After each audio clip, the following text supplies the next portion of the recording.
Hey guys, Scripted Reader with another video. I wanted to just do a quick one about the Ben Solo possibility of him being alive. And it's funny because I watched this little short or whatever from Star Wars Explained where they're like trying to figure out how it's possible that he could come back. And I just tweeted this actually a few minutes ago. Adam Driver's been saying a lot of stuff, right? And it feels like he's been trying to make the company look bad for telling him no. Him and Soderbergh are like doing the rounds because they were told no for their idea. And the entire thing is predicated on Adam Driver's Ben Solo somehow surviving, fading into the Force in The Rise of Skywalker. And the executives didn't feel like the story behind his being whatever resurrected or whatever made any sense. But Adam Driver, for all of his talking, isn't saying how he came back. And so my take is, until he says how he came back, until we know, and if it sounds viable, then I don't care. I'm assuming it's stupid. Like, you tell me in the comment section, how could he possibly come back and it's not stupid? Hello Asti asks how we think Ben Solo would have come back if the movie had been made. Wouldn't this be an incredible opportunity for them to expand on this whole dyad thing that they decided to introduce in the last movie of this trilogy? That could be something so special that something like this is possible. Yeah, see, that's all anyone could come up with is, well, they were a dyad, so therefore, you know, they can just survive stuff and they can just be because they're a dyad. Like, this is ridiculous. It's ridiculous. Like, the idea that characters can just come back because they're a dyad, and like, how many characters have come back in Star Wars? It's ridiculous. It's too many. It's too much. It's the weight of death is gone. It's gone. And so then you don't feel tension in the scenes because you're like, oh, well, whatever. They'll be back, you know?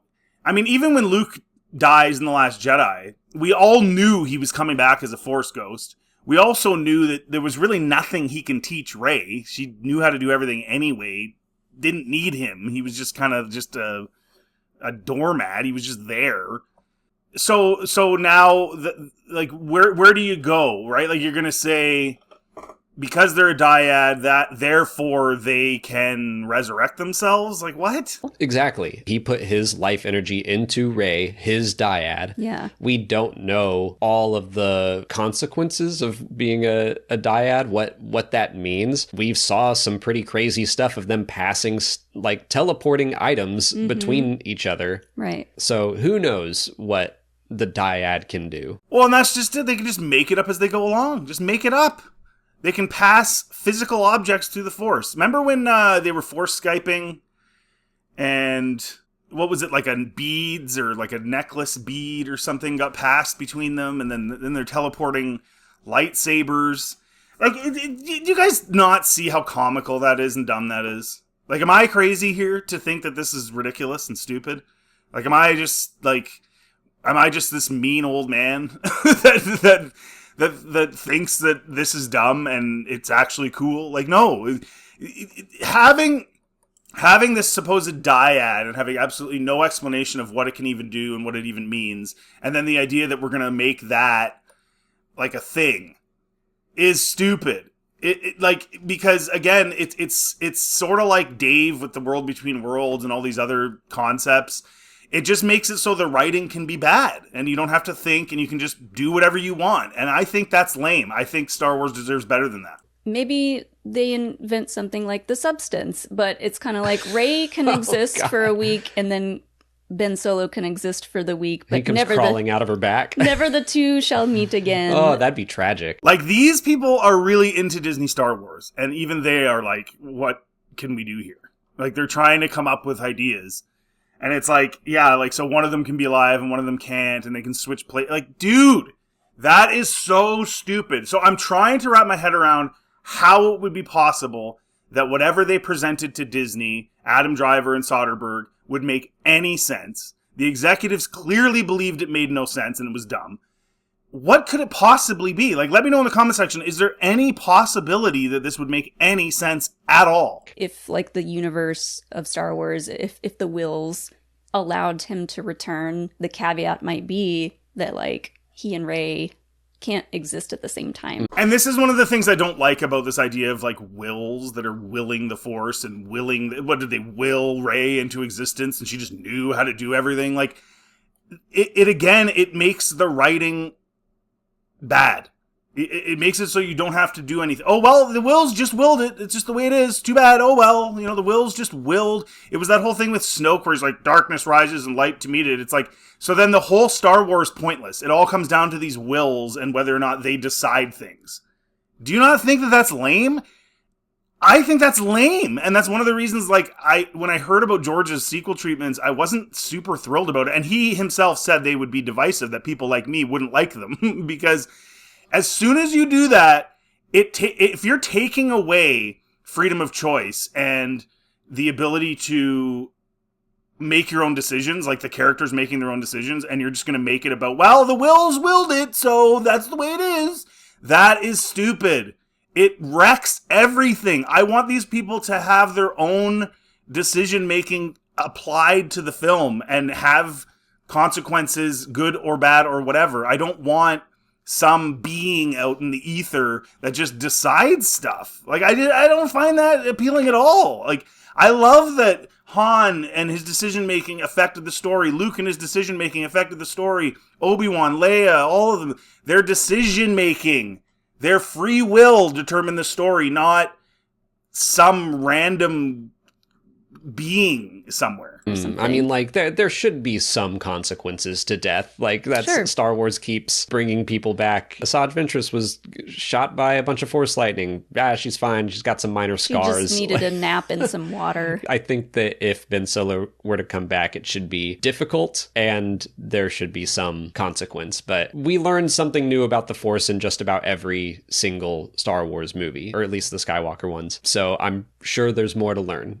Like, listen to them. They can't think of an idea that makes sense. They can't. Now, they're acknowledging that it has to be difficult and it has to, like, have some sort of story arc behind it, but they still can't wrap their head around how it could possibly be and make any sense. And these are, like, very pro-Disney Star Wars people. It's dumb! like, what is going on? There's people campaigning and they want this movie to be made and this and that, and Adam Driver's complaining. And it's like, guys, it doesn't make sense. The whole thing of the dyad and him giving up his life force for Rey and the whole healing thing. And yes, it's the same force power. To resurrect her and to heal is the same. That is in the literature of Disney Star Wars. I think it's in the Rise of Skywalker visual guide or whatever, like the book about Rise of Skywalker, that yes, he tapped into the same force power that she used to heal the snake, and Grogu's healing, and it's just like, it doesn't make sense. I cannot in my mind think of a single possible way that this dude can come back to life. It doesn't make sense. It's dumb. These are Disney shills, and they can't even figure it out. No one has any good idea of how this would work other than the Wills willing it, and, the dyad we're going to add more powers to the dyad.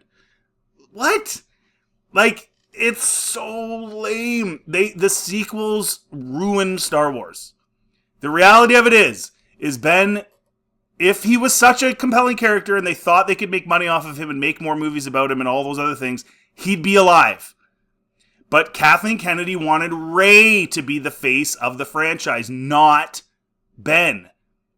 Rey got a full trilogy, and then they want to go even more with her. It's a base level, we want a female to just be the face of the franchise, and we're going to do that regardless. So they killed off Ben, made people really mad. At that point I was out of it. I was like, this is so stupid, I don't even really care. But they killed off Ben to keep Rey so that Rey could make the next set of movies, the Rey movie or whatever, right? Like, that was what Kathy announced. So, sorry, man, like, the ship sailed. They made their decision, and there's no possible way that you could explain to me how this dude could come back to life in any reasonable form. It would be stupid. And listen, I'm very consistent. I don't like Boba Fett surviving the Sarlacc pit. I don't like Darth Maul surviving being cut in half. I don't like Ventress surviving getting electrocuted. I don't like Sabine surviving getting stabbed. I don't like Reva surviving getting stabbed. I don't like the Grand Inquisitor surviving getting stabbed. I don't like any of it. It's stupid. It's stupid. Period. What are they going to do? Have the Night Witches bring Ben back to life with their sorcery and their generic magic that we've seen a million times in a million different IPs and movies? And we're just going to make Star Wars generic? We're just going to do that again? It's lame! Anyways, let me know in the comment section what you think. If you like this content, please like, subscribe. Always helps the channel. Feel free to check out my channel. Have yourselves a really good day.